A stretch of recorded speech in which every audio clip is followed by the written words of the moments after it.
Hello and welcome back to the What the Falk podcast in association with Viper Goalkeeper.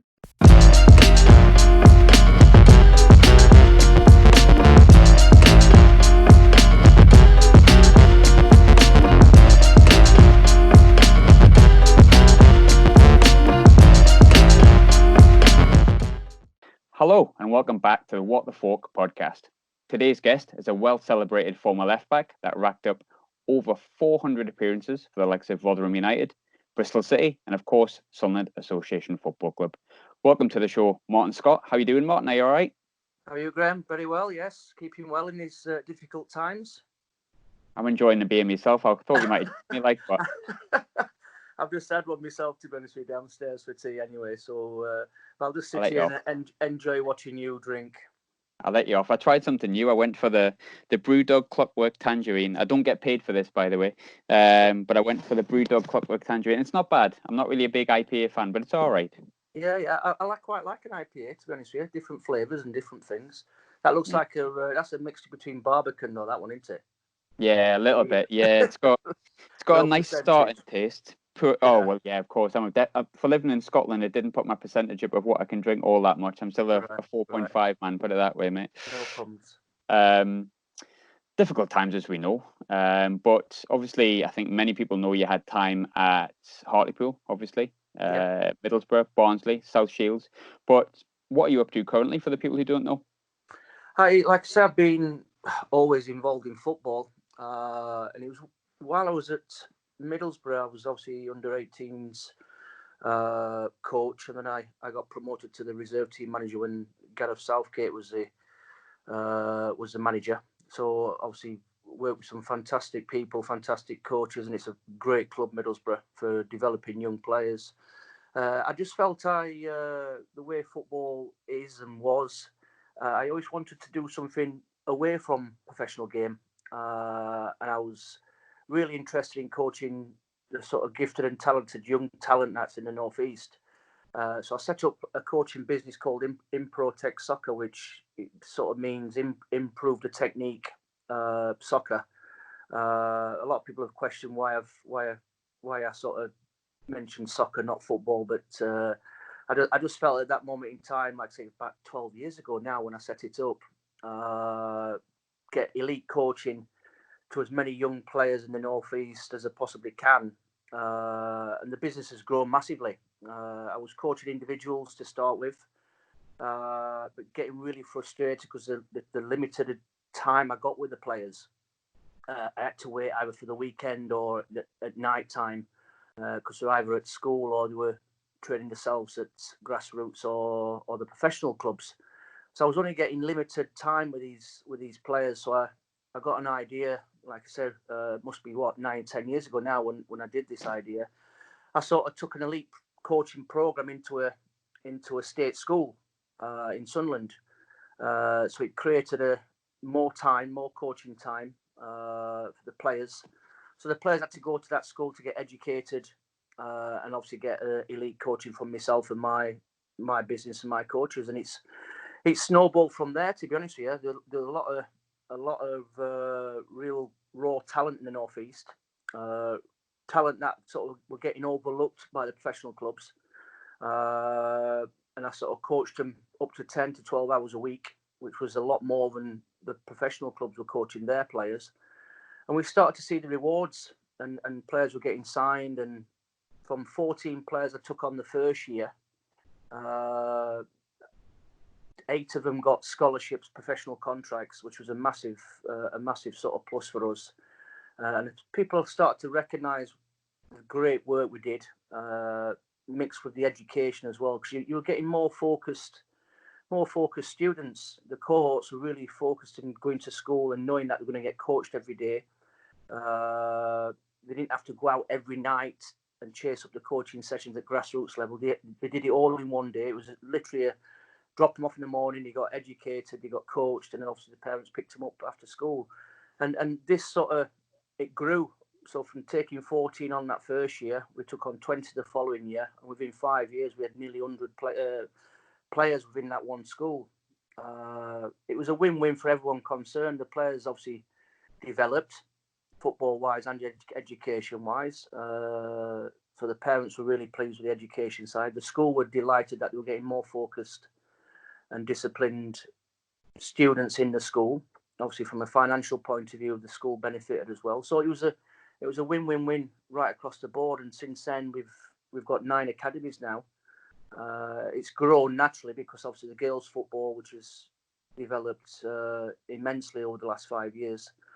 So we've sort of grown now. We've got 3 girls' academies as well as boys' academies. And we obviously we coach at different age groups now, so it's really encouraging and really enjoyable. I came out of the pro game and obviously spent a lot of time setting that business up. But I'm at a stage now where I've got some fantastic coaches, ex-players, who can pass that knowledge on, and I'm sort of working on the business rather than coaching every day at this moment in time. Yeah, I think talking about coaching young players and stuff like that, I could be wrong with this and I haven't researched it, but I'm pretty certain I remember.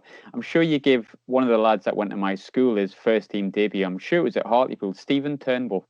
Oh yeah, well, Stephen and Philly. Yeah, and Phil. I've been speaking to him last week or so. Philly's at South Shields. Yeah. And Stevie's at Morpeth. Have you gone to Morpeth now? Yeah. Last I heard he was at when I was Australia or something. Yeah, that's right. I was youth team coach at Hartlepool, and then I became obviously reserve team, and that's when I went to watch a game. Actually, it was under 15 game, and I saw these 2 players, 2 twins at Middle Park, just kicking lumps out of everybody on the pitch. But not only that, they could play football, and they really stuck to each, obviously backed each other up. Any trouble on the pitch, they dealt with it, and I thought, I like these two. These two will do well. So I invited them down to Hartlepool. I signed them as obviously scholars, and to be honest with you, I'd gone. Me getting the psych back then actually stopped a lot of young players like the Turnbull twins actually developing quicker. And getting more sort of games at Hartlepool and first team level. Danny Wilson got the job after me, and Danny went for more experience, where I had to sort of go for the younger players because of the size of the budget and stuff. The club changed when I left, but no, the twinnies were fantastic for me, and from a youth team and a reserve team point of view, and they're really, really good lads, really honest lads, and they've actually got the same. Both of them were born on the 7th of January, same day as my birthday. So we've got like a little connection every year. We always send each other birthday wishes anyway. So that's interesting. I hope they're watching. Just to say, I always preferred Phil. Never really liked Stephen. But nah, both good lads. Truth be told. Like I say, it's good to see them both favorite. playing. To be honest, we're both playing at a good level. Yeah. Absolutely. Obviously, Philly's at South Shields, and South Shields doing fantastically well. Morpeth are doing well. Both 2 non-league clubs that are obviously aspiring to get into the Football League. It's just nice to see good kids still in the game, still developing. And obviously, I bump into them every so often. Talking about sort of your development, we talked a bit off air before, going sort of right back, I suppose, here. A few things popped up about your own development that sort of surprised me. But before we get to that, you were born obviously in Sheffield, 1968, if Wikipedia is correct. Yes, not bad. Yes. Yeah, research is easy when you've got Wikipedia these days. But what are your sort of earliest memories of sort of football, loving football, playing football, the first players you watched, all that kind of stuff? Well, it's obviously since lockdown. Obviously, they've been putting quite a lot of sort of past games on, an FA Cup finals, and recent one I think was on Saturday was the Coventry against Tottenham. I watched that. Yeah, Coventry won the FA Cup, and that was a fantastic memory for me because at that time, for some reason, I supported Coventry, and I was it was Tommy Hutchinson actually. I started to watch Match of the Day, and obviously football's on every second now. On every second, every channel. But back then, when I was growing up, it literally was Saturday night, Match of the Day, and that was it. And then obviously, gradually over the years, as I grew up, you start to get the odd game and highlights on a Sunday afternoon local. And it started to bring football into the house. But like I said, originally, my lasting memories was to try and stay up on a Saturday night to watch Match of the Day at 10:30. And I failed every Saturday. And I was a young lad, desperate to watch it. You couldn't record it. you couldn't watch it the next morning like you can now. So I Yeah. used to stay up and stay up and stay up, desperate to watch football, because I was desperate to be a footballer. My mum and dad obviously had been out to the local pub, and always used to come back, and obviously I'd have supper, but I was asleep on the settee by this time, and I never got a chance to watch Match of the Day, and obviously gradually I eventually got older and obviously stayed up longer. But no lasting memories for some reason. Like I say, I supported Coventry. My mum and dad bought me the chocolate brown kit for Christmas, which was like, exactly, yeah. I looked like I used to wear it around the estate in Sheffield. Obviously, I just looked like a walking dog turd walking around, and it was looking back now, it was pathetic. The kit, a chocolate brown kit, and I can remember, was it Ian Wallace used to wear it, bright ginger hair, chocolate brown kit. So it's just two colours that just do not go. No. And that's No. my lasting memory. And obviously Tommy Hutchinson was left-footed. I was left-footed. He was a really good player for Coventry at that time. So I got an affinity to Coventry, and obviously when he got to the cup final, was that 85? Was it that? Roughly 85, 87. Anyway, so just before I was born. It's 84, 85, I think. I think it was 85 if my But no, right-ish like memory as a serves young me boy, right. I played locally. I played for the grassroots teams, and obviously things have changed massively from the academy point of view. There wasn't obviously as much the setups and facilities what you've got now, but still well organised local grassroots teams.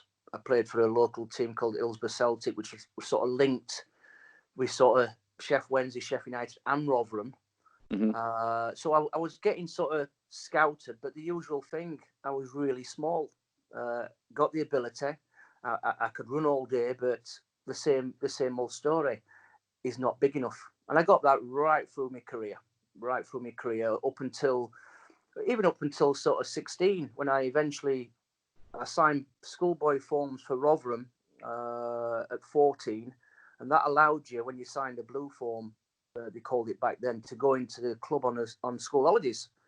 So every holiday I was off school, I used to go into Rotherham to sort of train on a full-time basis for a week or a fortnight. And Emlyn Hughes was the manager then.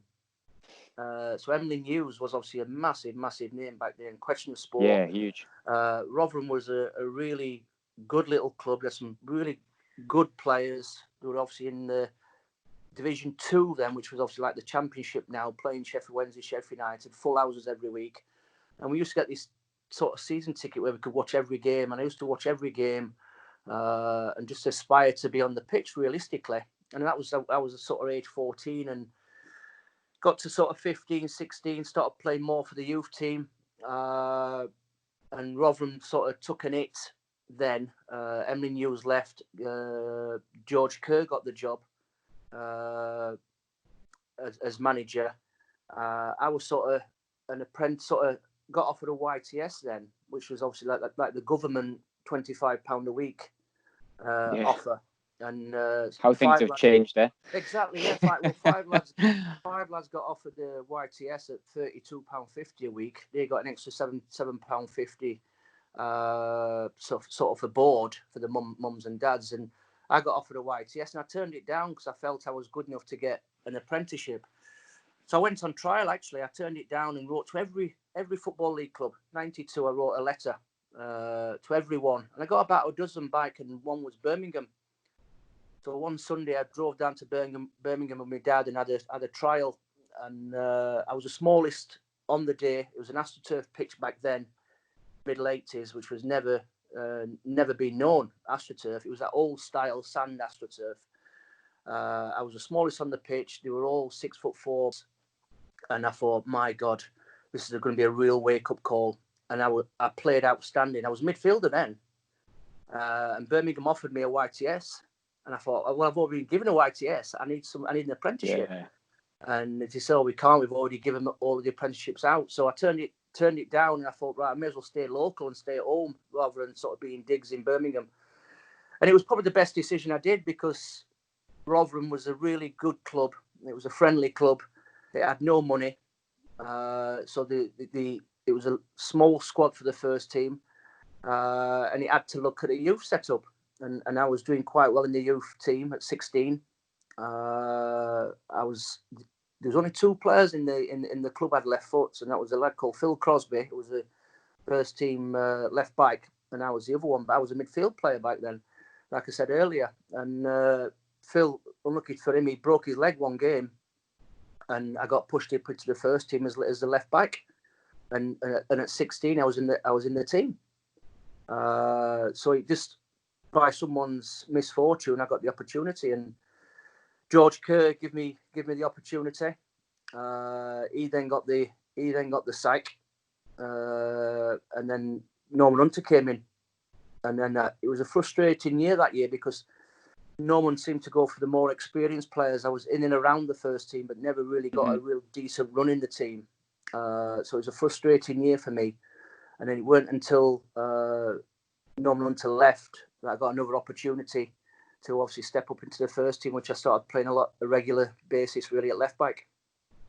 Was that with was it Johnny Lunsden? It was no. Jimmy Lumsden was manager of Bristol City, but it was Billy McKeown. Billy McKeown was the manager. That's right. But it was round about this time I actually went on loan at Notts Forest. Brian Clough came in for me and actually signed me the same day. Exactly the same day he signed Gary Parker, Nigel Jemson, and myself. Mine was sort of rushed through, so mine was only a loan, and them two signed permanent.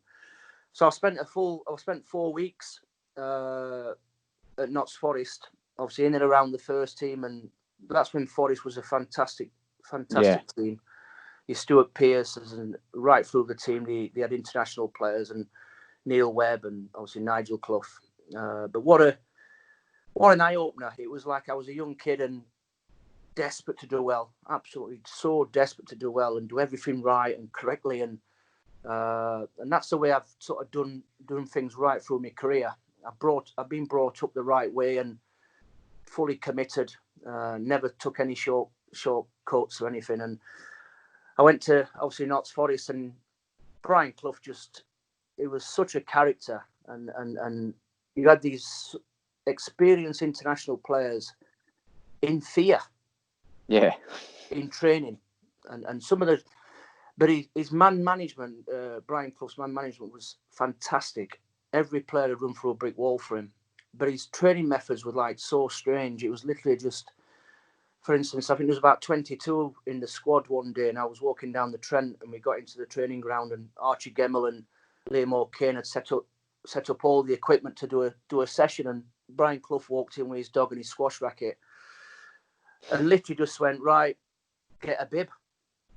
I could see the players all grabbing bibs, and this was my first day, so I've sort of stood back a bit, and as a young boy, as you do, and you could see Stuart Pearce all grabbing a bib, and there was 4 of us. There was 18 bibs on the floor. There was 22 training. There was four with no bibs, and he went, right, you 4, now fuck off, and I'm like, what?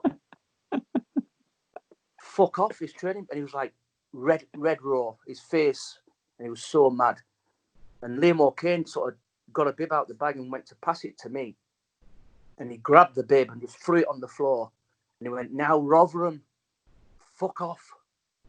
And he called me Rotherham. Didn't call me by the first name. He called me Rotherham for a full month. Obviously, because I came from Rotherham football club. So, and I thought, what have I done wrong here? So I'm walking back. I'm sat in the dressing room. An hour later, all the first team came back. And I'm thinking, I know what's going to come tomorrow. I half read what he was doing. So next day, same squad, 22. Right, get a bib. And I just grabbed the bib straight away, put this yellow bib on. And there was 4 of us without a bib. Same treatment. Now you 4, if you don't want to play for me, you don't want to grab a bib, now fuck off. And that's how his mentality of, you've got to show the right mentality and focus, and do you want to train, do you want to play? And it was massive on them sort of things. So it learned me a lot as a young player to be in that environment. And like I say, I only had it for 4 weeks because during that time, the manager got sacked. Billy McKeown got the job and brought me straight back for the first team at Rotherham, because at that time, Rotherham were actually struggling in the Division 2, I think it was, or Division 1. And the sort of young gifted player was sent out on loan and should really have been back at Rotherham playing for the first team. So anyway, I got brought back. The sort of move to Notts Forest didn't materialise, and I went back to Rotherham and played quite a lot of games the sort of following season, and eventually got me moved to Bristol City. So it was like a real great learning curve to go to Notts Forest, but to sort of play at such a young age at Rotherham and play, I think I played between 120, 150 games, and in a local club, I could be at home, I could be with my parents and develop with some really good coaches back then. It's funny you mentioned about Cloughy, because as I was listening, I'm thinking, what's he done that for? But it's that kind of like right level of weird, the right level of genius, isn't it? At the same time, it was amazing, and people. George Kerr back then was I bumped into him 2 or 3 times. He was trying to quiz me about Brian Clough, because it was like say nobody knew what Brian Clough was thinking. yeah. And like I said, he had senior internationals literally in fear. So you can imagine what a 16, 17-year-old young boy who'd done nothing in the game felt. But on the next couple of days, I bumped into him in the car park, and I was sort of driving. I just passed my test, and I was driving back to Sheffield. And he was talking about my mum and dad and where I lived, and the sort of the passion and love he felt towards my family as well, and wanted to show real interest. Inviting them down to games and the first team games. I didn't play no first team games. I played about a dozen reserve team games while I was there for that month. And the real care he showed towards me. Still called me Rotherham. Never once called me Martin or Scotty. It was Rotherham.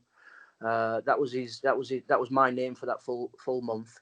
But learnt so much. I learnt so much from him, and I took that into every club and every team I sort of played for. It's an absolute travesty when you think about it, that Cloughy A, never managed Sunderland, but that's very biased. B, never managed England. I've been looking obviously now we're all locked. I've been looking at past interviews with Brian Clough. They're absolutely fantastic. Honestly, his mindset and the people who are interviewing him are in fear of him. Yeah. They're scared to ask a question because he has people just eating out of his hand, and how he does it is obviously it's amazing how he speaks and the knowledge he had, but to get the teams he had playing like they did and winning what we did back in the sort of 70s and 80s was amazing, and like I said, he had the top international players performing so well for him. Doing very, very little training.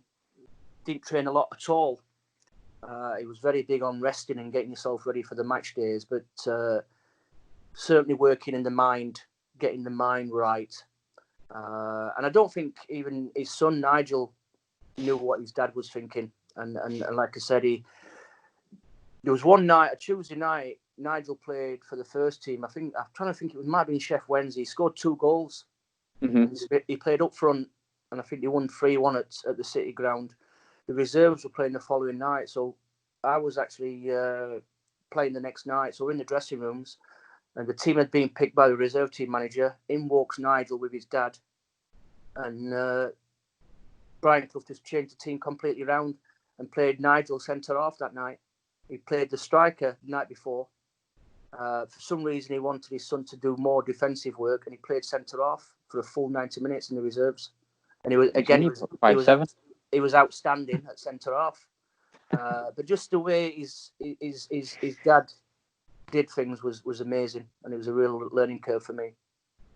You mentioned before about obviously you got the moves to Bristol City. As it was, as far as I'm aware, you got man of the match against Sheffield Wednesday, but that's not the best part of the story, is it? I think your parents had come down to watch you obviously on your debut against Bristol. Yeah, it was funny. Jimmy Lumsden signed me. Yeah. And I travelled down there, and it was close to Christmas, so it was really close to Christmas, and we had Sheffield Wednesday coming up, so I signed. I was ready for a move, I'd gone as far as I can with Rotherham, and like I said, they sold me for 200,000. It was amazing because 2 or 3 years earlier, I nearly didn't sign for them, and I nearly didn't get offered anything because I was too small. They took a chance with me and offered me a YTS. They sold me 2 or 3 years later for 200,000, and that actually saved the club. Good money then as well, really good money. Yeah, 200,000 was a lot of money back then. It actually saved the club. The club was in liquidation. So the scouts who scouted me, and obviously all the youth team coaches, deserve a massive pat on the back for trusting. But I was still question mark: is he going to be big enough? And that's a couple of summers I grew. I'm not the biggest anyway now. I'm 5'10", nearly 5'11". But I was really talking 5'2", 5'3" back then. Yeah. And like I said, I could run all day. I had good energy, good technical ability, but not the tallest. And there'd be thousands of kids having the same problems now of being told that they're not tall enough or question mark, that sort of thing. So advice is just to hang in there, keep digging in there, keep working hard, and there's always somebody looking for that sort of player. And like I said, I got me moved to Bristol City, big money. And Bristol was a big club then. It was a championship club, well supported, big city, obviously 2-club city. And it just felt right. It felt right for me. The team I signed for was an ageing team. It had a lot of experience in the team. Gary Shelton, Mark Hazelwood. A lot of players have played at the highest level and sort of just coming down in their careers. And I signed, and my first game was Sheffield Wednesday. Ron Atkinson was the manager, and Trevor Francis played right wing. And a young lad against this ex-international who was an experienced international, big player for Sheffield Wednesday. They won the league that year. And I got man of the match. So it was like a really good start for me. Really good start, because obviously I was this young boy coming in at left back, and the fans took to me straight away because I was tough tackling and got stuck in and down in the sort of Bristol area. They'd never really seen that sort of thing. And the fans took to me straight away. And halfway through the game, the snow started to come down. And the game just finished. We drew 1-1, I think. We drew 1-1, got a good point. Sheffield Wednesday team couldn't go back to Sheffield. The snow was that bad. My mum and dad drove down. They couldn't get back to Sheffield. Obviously, they drove down. So we ended up staying that night at the chairman's house. The chairman invited. I couldn't get back with my parents. So we were sort of snowed in anyway. I had nowhere to stay. So we got invited back to the chairman's house that night. And me, my mum and dad slept at the chairman's. And God bless him, he's dead now, him and his wife. But a fantastic gesture, like I say. It just really helped a family who obviously were sort of stuck, really. Good start as well. If you think the chairman's like seen you in one game and then going, all right, you can stay over. If he'd said you can't stay over, it might have gotten a bit. I'm not too sure what the rest of the players thought. Like, you know what I mean? After one day, sort of staying at the chairman's house. But no, like I said, good times. Like I said, Ron Atkinson, a fantastic manager. They won the league that year and got promoted to the Premiership back then.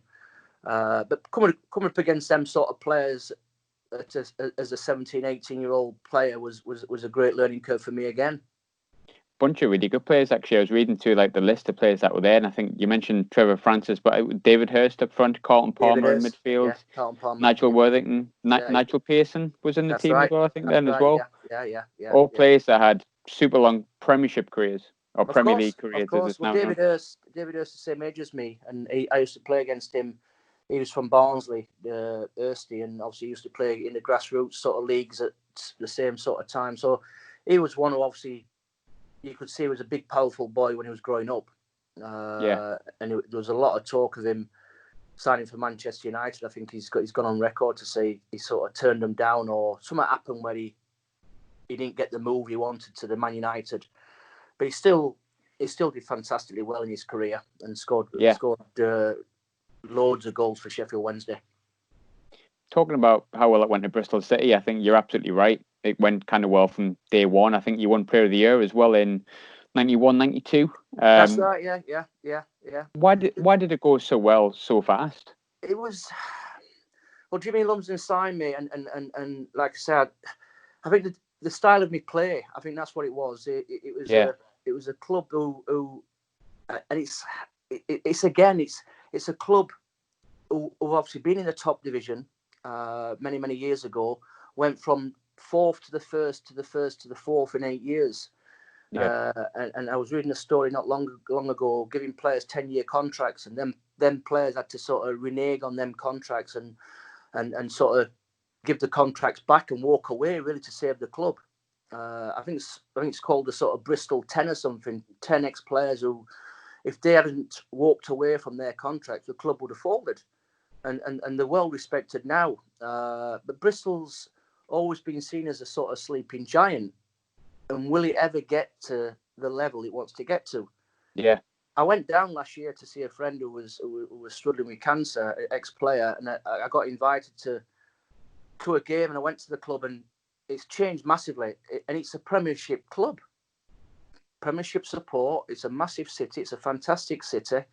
I loved my time there, but will it ever make that final jump to the next level? They've invested heavily over the last 2 or 3 years. The manager, Lee Johnson's done a fantastic job, but they just seem to be missing out either in playoffs or just miss out in getting in the playoffs, and they just can't make that final sort of jump, even though they invest in big money. But I was well liked, well respected, and I've been that at every club, to be honest with you. I think that I always put it down to the way I am as a person. I'm very approachable. I'll speak to any supporter. I'll sign anything. I think the way you sort of relate to supporters and we've all had it where you sat in a restaurant or you've been out with a drink with your wife and supporters come over to you.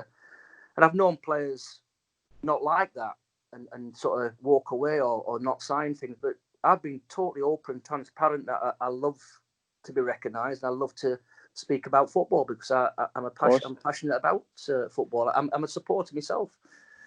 So I took that from Rotherham, Sheffield down to Bristol and got on really well with the fans and was always open, very committed with my football. But I played a lot of games for Bristol in a short space of time. But the problem I had 4 managers in less than 4 years. So it was never really a settled setup. Yeah. I was still developing. I was doing well. We had a famous winner, obviously, at Anfield in the FA Cup when Russell Osman was manager. So we had Jimmy Lumsden, Russell Osman, Denis Smith was obviously a fantastic manager at Sunderland. We had some great times with Dennis. And then obviously Joey Jordan eventually sold me to Sunderland. But it was too many managers in a short space of time for us to really get a settled team to try and make a push up the division. I think it was before he'd actually signed. Was Joe Jordan was there first, wasn't he? And then he went to Heart. So it was like full circle. He unexpectedly went, and then you got the full circle where you went through all these different managers. But you touched on one manager there, Denis Smith. Admittedly, slightly before my time. But you can't be a Sunderland fan and not hear about Denis Smith. Like, what are your maybe your funniest or your fondest memories that you have of Denis Smith? Well, I can remember I was at Rotherham when I first met Dennis.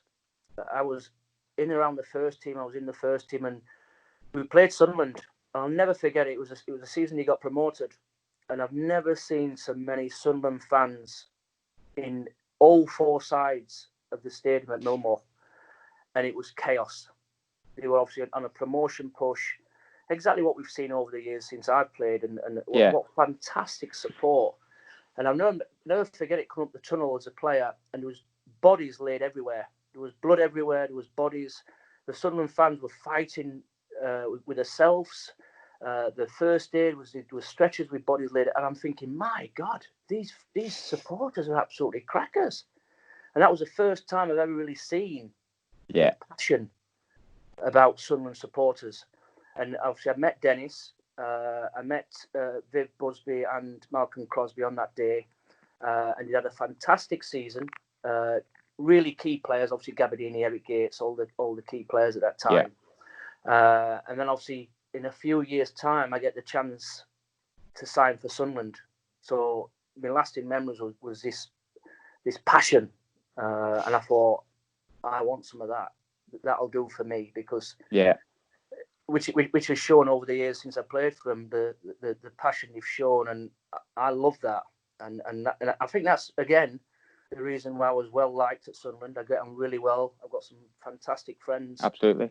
At Sunderland, and I still keep in touch with all the supporters, and every time I get invited to supporters do, I go to it because I'm passionate about it, and I love Sunderland. I've always loved Sunderland, and I look at the results straight away, and I continue to support them.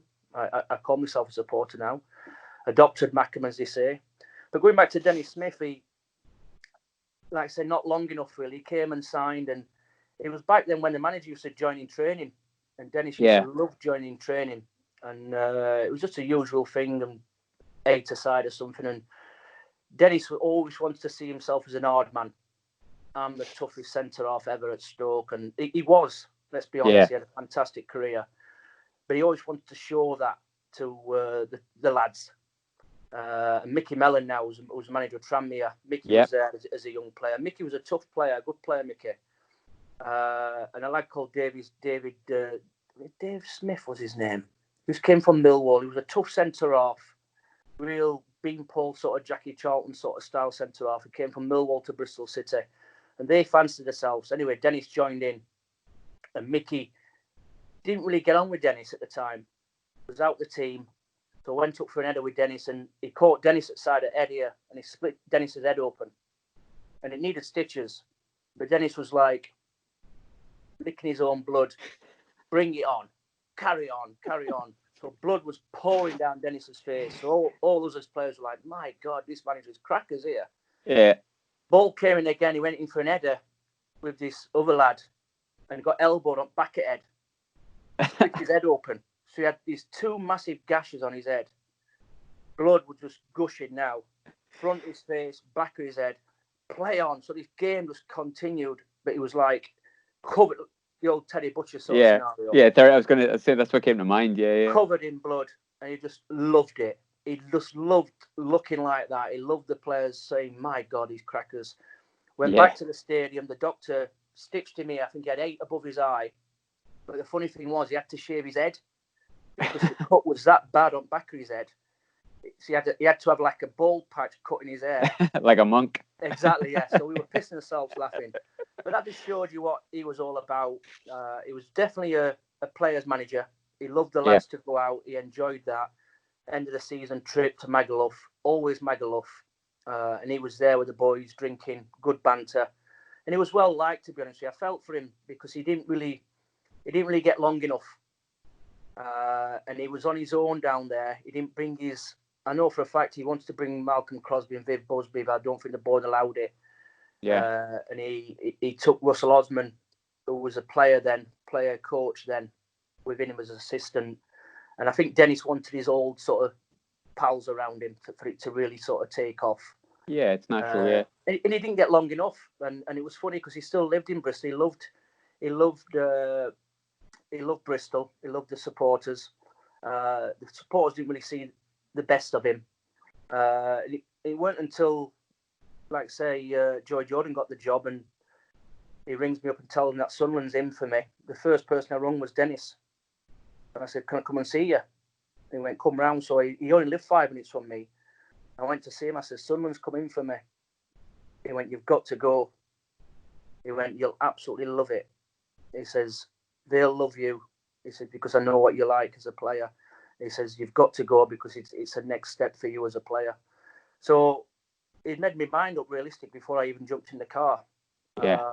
He was explaining what he'd sort of sampled over the years he was manager, the passion. And like again, I was 3.5, nearly 4 years into sort of playing at Bristol. I was ready again for that next move. And let's be honest, Sunderland compared to Bristol is another step. Yeah. Even though it was Roker Park, was like the old stadium, but just the history, the passion, the support. And in all fairness, the team at the time were both in the Championship. The team was struggling. I signed for Sunderland and got right in a relegation battle. Yeah. And Bristol, at 2 or 3 games later, were sort of leapfrog Sunderland, and we went into the bottom 2 or 3, and it was real pressure on us then. And I thought the last thing I want is to leave Bristol and come to Sunderland and get relegated, because there was big expectations. Let's be honest. Don Goodman had just been sold to Wolves for £1 million. and they were desperate to see who the club were going to sign, and they signed a left back. But it weren't the ideal signing that the fans wanted. Let's be honest. And it took me a bit of time. I've got to be totally honest. It took me a bit of time to settle in and to realise what it was all about at Sunderland, and the pressure and the passion. Bristol, I settled straight away. That first game, perfect. It set me up, but it took me must be half a dozen, 12 games before I really settled, and it was a real pressure situation. My mum and dad knew me inside out and saw the stress I was under, because the expectations were massive on me, and let's be honest, I weren't going to score loads of goals as a striker, because I weren't a striker. I was a full back. Yeah. And the team was in a relegation battle, and the players at the time, Mickey Buxton was manager, brought me in. Yeah, I was going to say it was Buxton then, wasn't it? Yeah. Yeah, Mickey Buxton brought me in. He signed Steve Agnew the week later, and we both came into a team that was struggling, and we're only heading one way, to be honest with you. And we had good players. There were quite a bit of disillusioned players in there. A lot of younger players weren't having Mickey Buxton, and some of the senior players were sort of tired with his ways. And obviously the club recognised that, and obviously brought Peter Reid in sort of last 7-8 games or so, and the rest is history, let's be honest. And yeah, absolutely. Similar players, similar sort of squad, to be honest with you. Just the way we'd sort of galvanised as a squad. Bowley was fantastic at the time, and I'll never forget it, my first training session, I walked in the dressing room. I've never seen so many tattoos in all my life. I've got no tattoos, and I'm stripping off, getting changed before training. I'm seeing Richard Ord and Bowley and all these different players are stripping off, and they're covered in tattoos. And I'm thinking, my God, this is a pub team. And they're all talking about different things at the weekend, and I'm thinking, my God. And you could just see there wasn't that professionalism that was needed. And we sort of jogged round the Charlie Early Centre the first day, and it was blowing a gale, and the usual thing, jog round, get stretched off, and we used to stand in the corner behind the little hut and get stretched off out the wind, the rain. And Bowley came up to me that first day.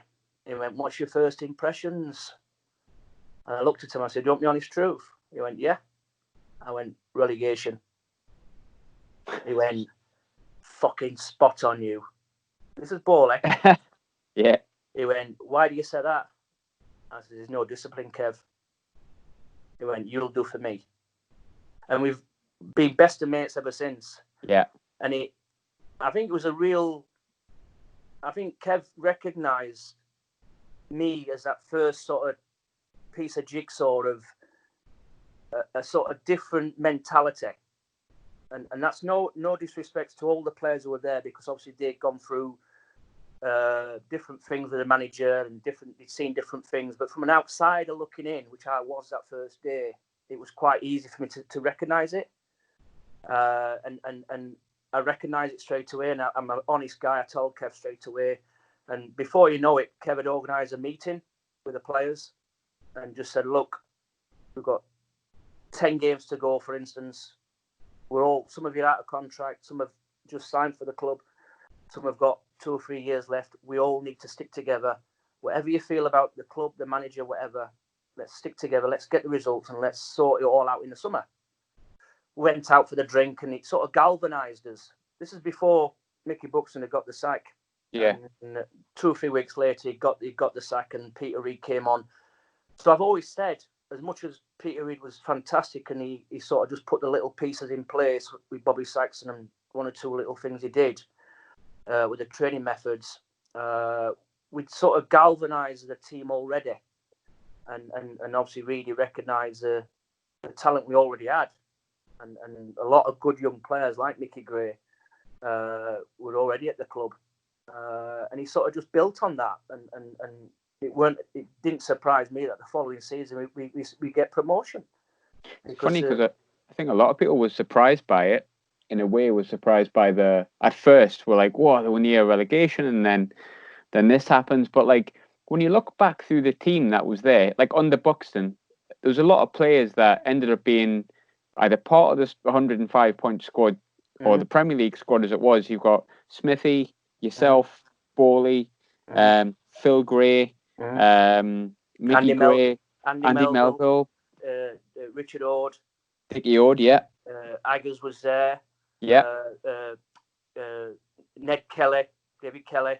Yeah. So these are all players who, like I say, were at the club and like I say, just needed tweaking and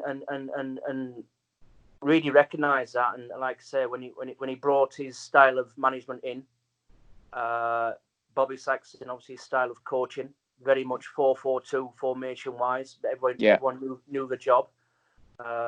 Fantastic man manager, a team manager for the lads. Loved us going out together, but going out together as a team and celebrating together. And back then, it was massive to get results on the pitch on a Saturday.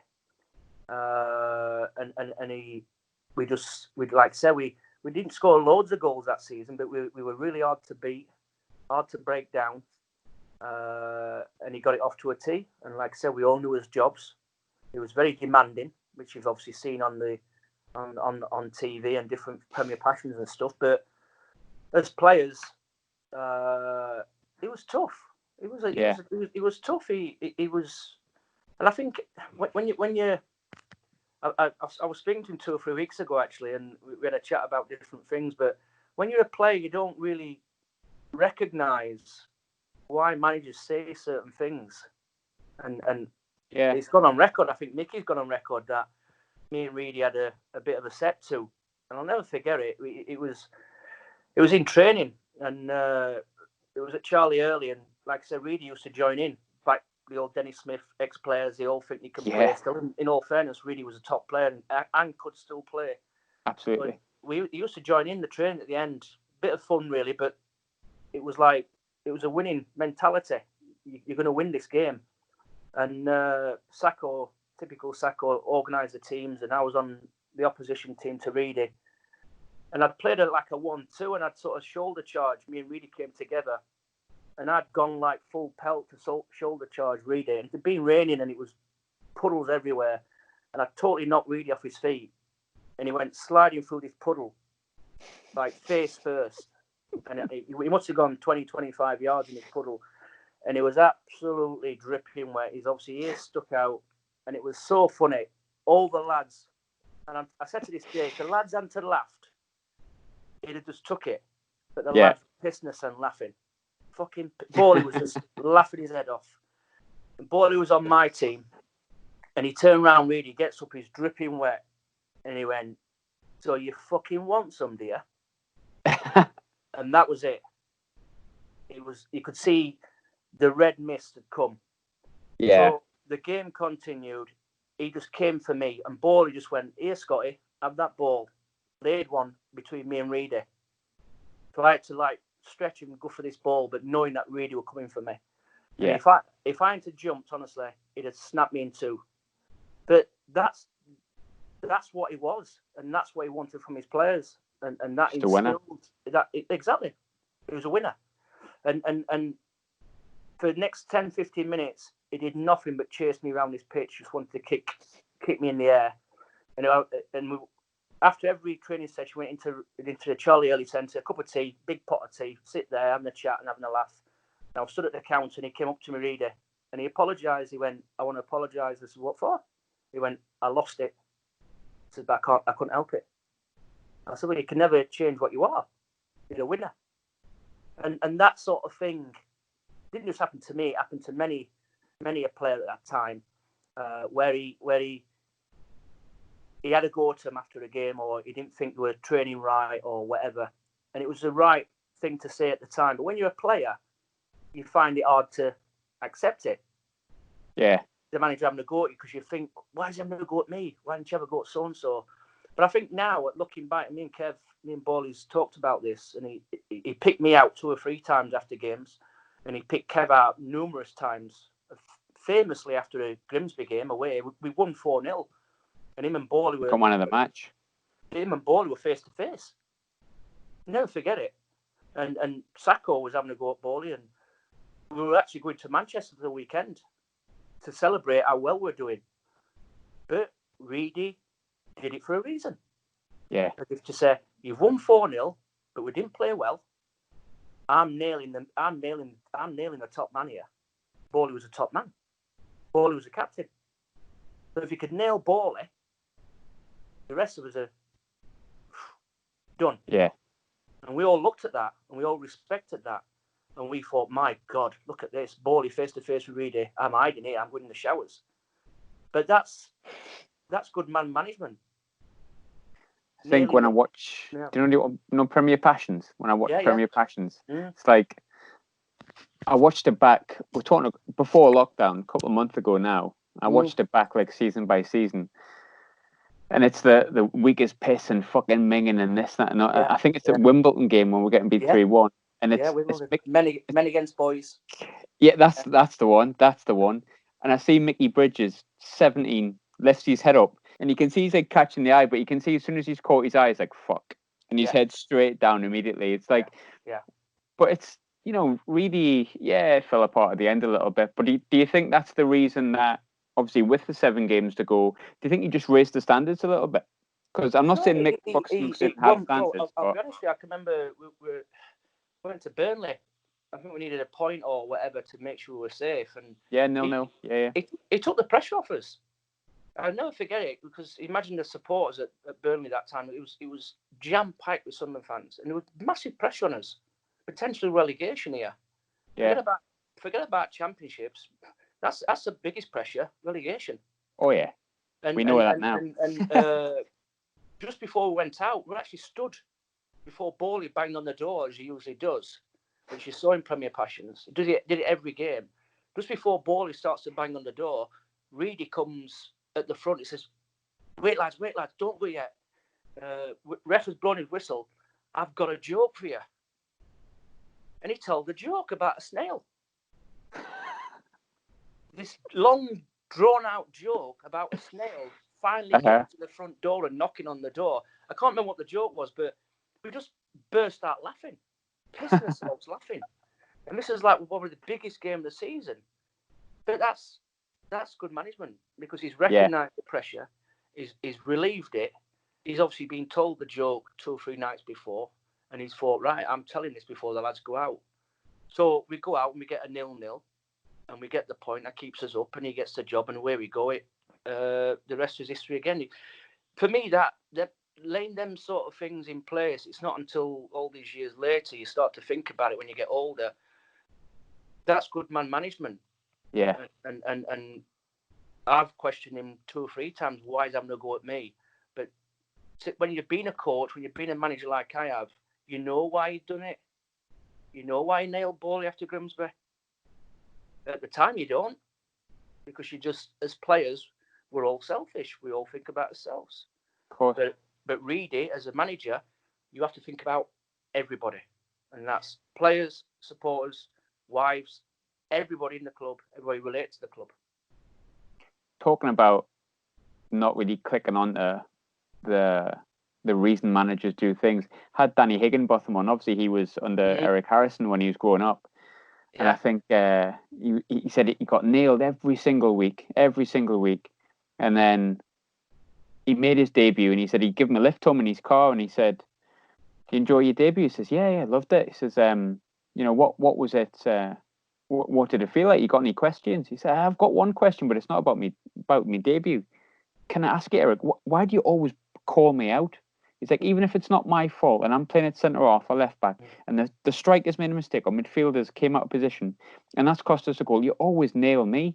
And he said, he turned around, he says, you'll realise this, like, when you get later in your career, when a manager stops having a go at you, doesn't think he can improve you. Yeah, exactly. Doesn't think he can make a difference with you. So the time to start worry is then.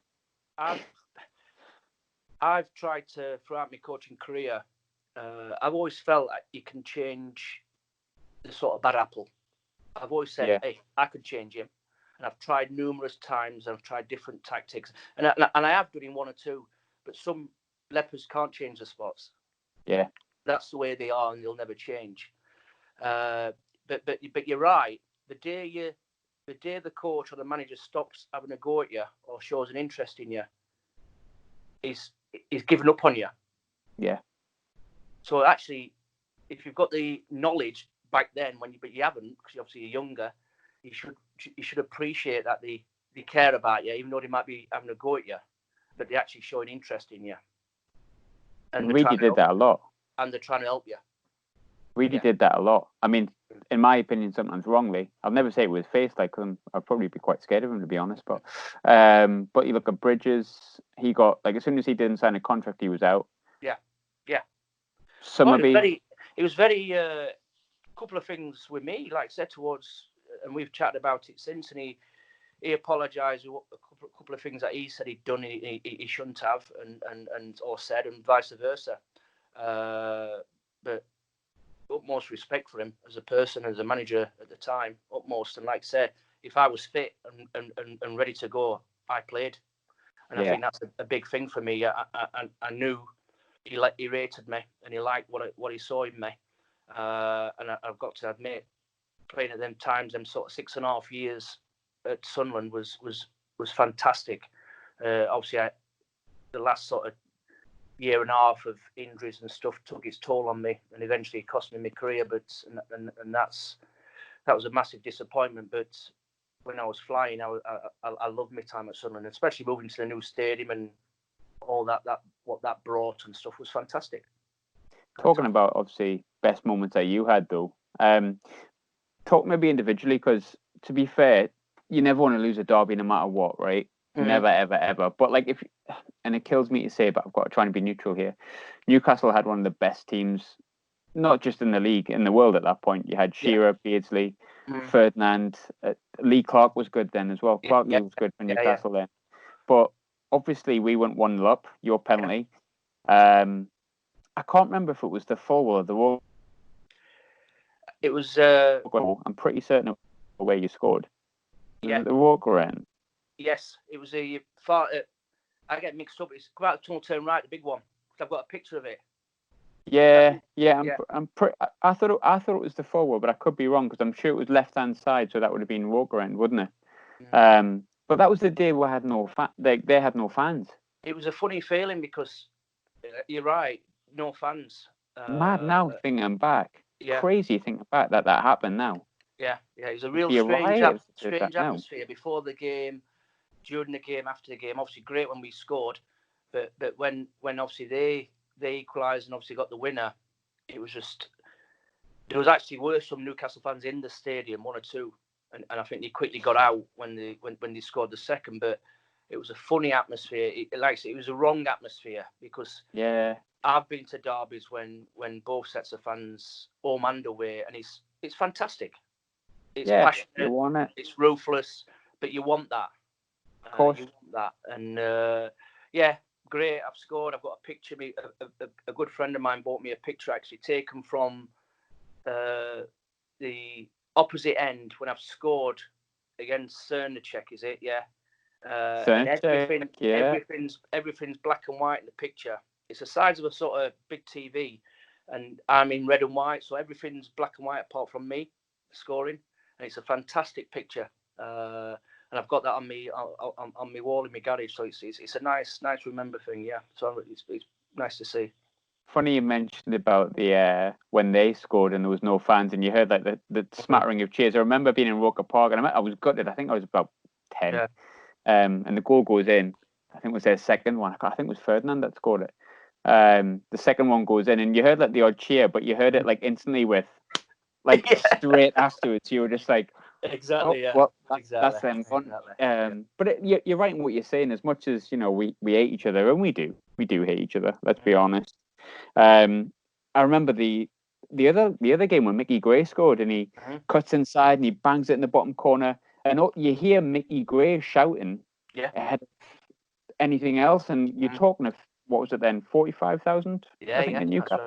That's right. Like, but it's weird, because I like shouting at them, and they're like shouting at us. Like it's funny. I was a Sunderland supporter, one of the bad lads years ago, down in Seaham last week, and we were talking about the games, because since I've retired, I've Yeah. always, every game that we've played, home and away, I've been invited to go with the supporters, and I've gone with them. And it's just, when you're a player, you don't see that side of it. Obviously, travelling to on the tube or going to the, and it's just an eye opener what goes off before games. Fantastic banter, but obviously a massive rival when you obviously get close to St James's or vice versa. But it's a fantastic, and everybody misses them games. Let's be honest. Yeah, I really Massively miss it. them. Yeah, and I just can't see. Well, it's going to be numerous. well, I miss winning them. Well, exactly. It's going to be numerous years before we have a local derby again. Let's be honest. Yeah, I feel like numerous, we, unfortunately, numerous unless years. it's cup. Exactly. I don't think I'd fancy. Not at the minute. Don't think I'd fancy that at the minute. The way things are currently. Exactly. Yeah, but not like I said, going back. Reid was different class, and like I said, Bobby Saxton, and obviously Paul Bracewell was there as player coach as well. Good player, really good player, and obviously other staff behind the scenes. So it was a good time to be at the club, and don't regret anything about it. My biggest regrets is not playing more games, getting badly injured. We obviously career-threatening injuries, and eventually it cost me sort of at least 5, maybe 8 years of my career, which is a massive disappointment. I was going to say, sort of final question with it, because there's so much stuff you could speak about. Some the stadium light move, Quinny, Phillips, all that stuff, but I think, when it comes to your Sunderland career, that's probably tinged with a little bit of frustration, not disappointment, frustration, because you talked about Reid before. Now Mickey Gray, brilliant season at left back. Like in the 97, 98, and that was mainly, he got his chance there mainly because you were injured. Yeah. So he moves in there, and Mickey Gray and Johnson have this. I mean, it was telepathic. It was some of the best partnership I've ever seen in my life. Yeah, it comes to QPR at home, first game of the season, and Mickey Gray got put at right back, basically to accommodate that you could play at left back. Which, when you think about how good that team was, and he made very minimal changes. Like he brought Butler in, like a brick shit house that could get rid of stuff. Changed Perez for Sorensen. Basically, like, as much as I love Lionel, not the best goalkeeper in the world, especially not comparison to Tommy. You changed that. You changed that all around, but he still said, "Well, Scotty's fit, so you play Scotty." Is that like? Does it almost frustrate you if you think if it wasn't for those injuries, maybe I could have been in the 7th place teams and stuff like that? Or do you find it more enjoyable that you're part of it and you don't look back on that? It's a massive. No, I've got massive. I've got no regrets because there's nothing I did personally for that. I was the most absolutely focused and disciplined person ever. It was just circumstances. I got 2 bad injuries, which really, really. One of the injuries got operated on, and it got operated on wrongly. So I got back from the operation. It weren't until I got back 8-9 months later, I was found out that the operation I had wasn't done properly. So I had to have it redone. So that cost me 15 months rather than sort of 9 months. And then I got my other ankle done. But Mickey was great because he played in front of me for numerous years. Yeah. He was fit as anything, Mickey. And let's be honest, we used to joke about it. Mickey used to do all my running. I used to organise Mickey. And it was like a little dog. Go on, Mickey, chase that. But I was the sort of experience behind him. And we had a fantastic relationship. But I was in the stands also when I saw Mickey at left back and I saw Johnson, obviously Alan Johnson left wing. Fantastic relationship and partnership. And in all fairness to Jono, when I went to left back, I was different to Mickey. I wouldn't do the things that Mickey did, and vice versa. And Mickey used to overlap in our 6-yard box, where my mentality was always defensive mindset. Mickey's was always, as the fullbacks evolved over the years, Mickey's mindset was to bomb forward because he was a left winger by nature, really. But it worked really well that year. When I was more, attacking and crossing and scoring was a bonus for me. I want to make sure we keep a clean sheet. Yeah. You were more the Chris Macon, weren't you, in a way? Mickey was more of a gun-ho, even though he's a good defender, Mickey, and he was as fit as anything. It was more gun-ho, I'm going to go beyond you, Jono. which allowed, and I think brought more to Jono's game because he could cut in more, and hence why the relationship that they've got. So it was, hey, you're right. When I was fit, Reid played me. Yeah. It weren't until, in all fairness, when I got my second bad injury, I was starting to struggle big style, and Mickey made the position his own. Let's be honest, he got really knocked on the door of the England setup as well. The biggest disappointment for me is that 2 years before that, I was that close to the England setup. Yeah, I remember that. I'd already been told I was probably going to get called up for the next squad by a medical person. Actually rang me just to question about me injuries and stuff, and I was getting called up. I got injured, and that's something I find hard to live with now. Looking back, that potentially I could have obviously been called up to represent your country, and it's a tough one to take, but that's like you hear old blokes in the pub sort of sat talking. I could have played football. I could have played for England. This sort of thing. I don't want to be one of them, to be honest with you. But I knew potentially I had the ability, and I could have got there if injuries permitted.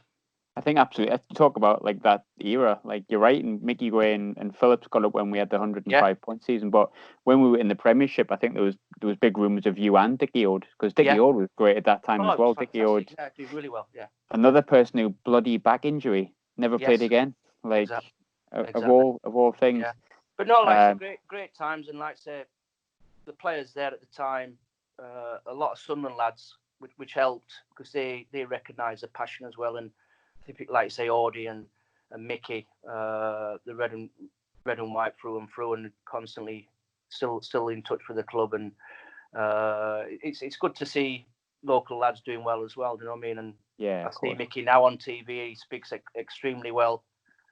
He's done really well in the media. So doesn't sound like he's from Castletown anymore, though. He doesn't. No, he's had a slight change of voice. Sounds Irish all of a sudden. Don't know where that's come from. He's a good lad, Mickey. He's a good lad. Yeah, he's a good lad. From what I've been told. Exactly. Yeah. He's a daft lad. He can't drink and he can't. Know what I mean? A couple of pints and he's anybody's, but he's a good lad. Martin, really good catching up, mate. Anytime. Really Cracking chatting.